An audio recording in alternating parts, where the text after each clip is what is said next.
Ever since the whole 5G hype train kicked into gear, my friends at Android Central have said the same thing. You should not buy a 5G phone in 2019.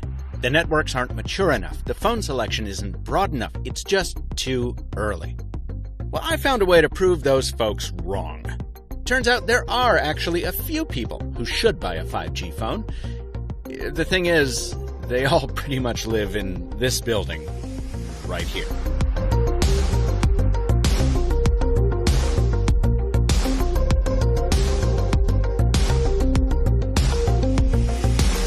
Chicago, home of striking architecture, delicious cheesy popcorn, a disproportionate number of my old college friends, and one of only a handful of 5G networks in the USA. Samsung brought me out here to experience that network, along with some familiar faces, on this phone right here. The 5G version of the Samsung Galaxy S10 is bigger and heavier, fitter, happier, more productive, you name it. It packs a larger screen and more cameras than any other Samsung. It's also got the biggest battery, and for the first time in years, a faster charger. But while you'll see plenty of footage from this phone's cameras in this video, I'm really here to talk about the network. What using 5G for the first time felt like. In short, it's fast, and it's frustrating. Fast part first. Using a Galaxy S10 Plus on Verizon's 4G network alongside the 5G version here, well, of course, 5G is a lot faster. In my testing, the download difference was about 3 to 5 times faster on 5G. And since I know watching speed tests is about as fun as watching paint dry, here's a real-world example. You're about to get on a flight or go underground on the subway, and you forgot to download a game to pass the time until the last minute. Well, even with something as big as Asphalt 9 that weighs in at 1.7 gigabytes, it actually takes longer for the phone to install the game than it did to download it. Better example for someone like me who's always got headphones on, even if you crank up the quality to maximum on Spotify, a 5G connection can pull down an 81-song playlist in less than a minute. It's one thing for the manufacturers to promise you these kinds of speeds. It's another to hold a phone in your hand and watch how fast it is.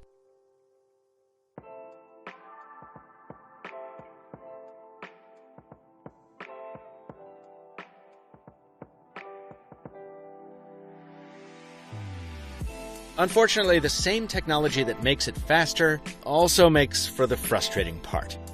See, 5G stands for 5th generation. It's not something simple like a software update to your phone.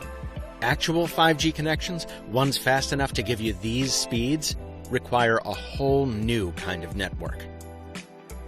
It's easy to tell the difference. Where a regular 3G or 4G cell site is usually mounted on a big tower like this, a 5G node is small enough to fit on top of a light pole like this. But the flip side is that there are going to have to be nodes like this everywhere in 5G cities. And that's because they're operating at much higher frequencies. Let's illustrate what I mean using a piece of the Chicago skyline and say the Willis Tower is the radio frequency spectrum. The cell phone you use right now probably operates mainly around the 800 megahertz band, which would be almost at the bottom, around the second floor. Your Wi-Fi router at home, that broadcasts between 2.4 and 5 gigahertz, which would be up here between the 4th and 6th floor.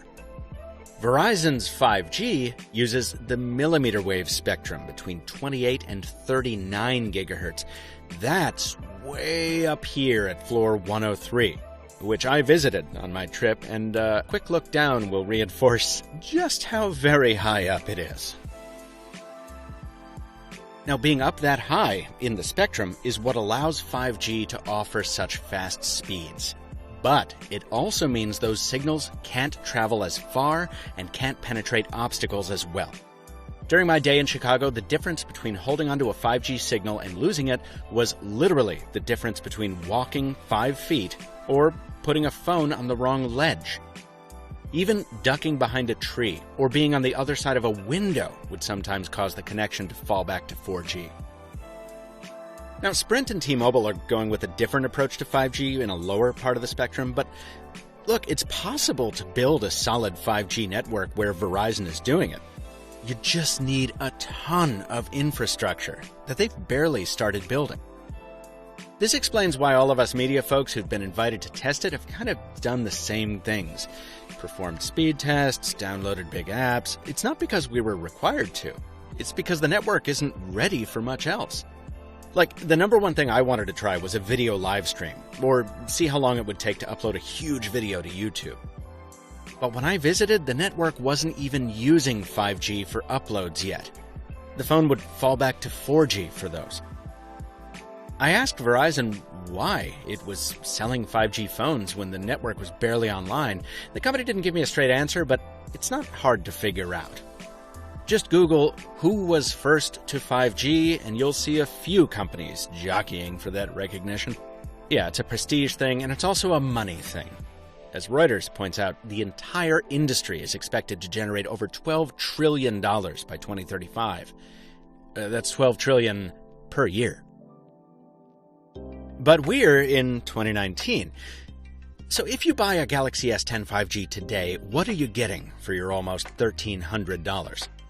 Well, much of the same stuff you get on the far cheaper Galaxy S10, which if you've watched my review, you'll know is hardly a bad thing. Don't forget those bonuses, like the bigger battery and display, the better charging brick, and the extra cameras. If you live in Chicago or Minneapolis right now, you'll also be able to try out 5G for no additional charge, since the company is waiving its $10 a month fee for now. Verizon's spin on this is that buying one of these, or an LG V50, is future-proofing yourself, since it plans to launch 5G in another 28 cities before the year is out, and if you live in one of those, well, your phone will already be ready. Look, Verizon's network has improved substantially, even in the weeks since that first wave of underwhelming coverage. And even if you've watched an hour of American TV in your life or seen one billboard, you know how zealously the company guards the reputation of its network. I have to believe it's going to deliver a quality 5G experience once that network is fully deployed. Until then, though, I have to say that my friends at Android Central are right. Unless you happen to live at a corner like West Grand and North Franklin in Chicago, there's still little reason to buy a 5G phone just yet. If you do buy one and you want to protect that mirror finish, folks, get a D brand. They're my sponsor, and they make the best vinyl skins in the business. From my usual favorites, Concrete and Swarm, to the flashier carbon fibers and Dragons that might be a better fit for such a cutting-edge device. Hit the link in the description for those. And if you've used a 5G phone on any network, I want to hear your experience. Sound off down in the comments. Disclosure, Samsung flew some members of the media to Chicago for this test, including Mr. Mobile, and took us to the top of the Willis Tower and for a ride on the river to test the phone. Neither Samsung nor Verizon received editorial input or an early look at this video, though. They're seeing it at the same time you are. Please subscribe if that's the kind of tech coverage you value on your YouTube, and check out Pocket Now and Tim Schofield's videos of this same experience at their channels, linked below. Until next time, thanks for watching, and stay mobile, my friends.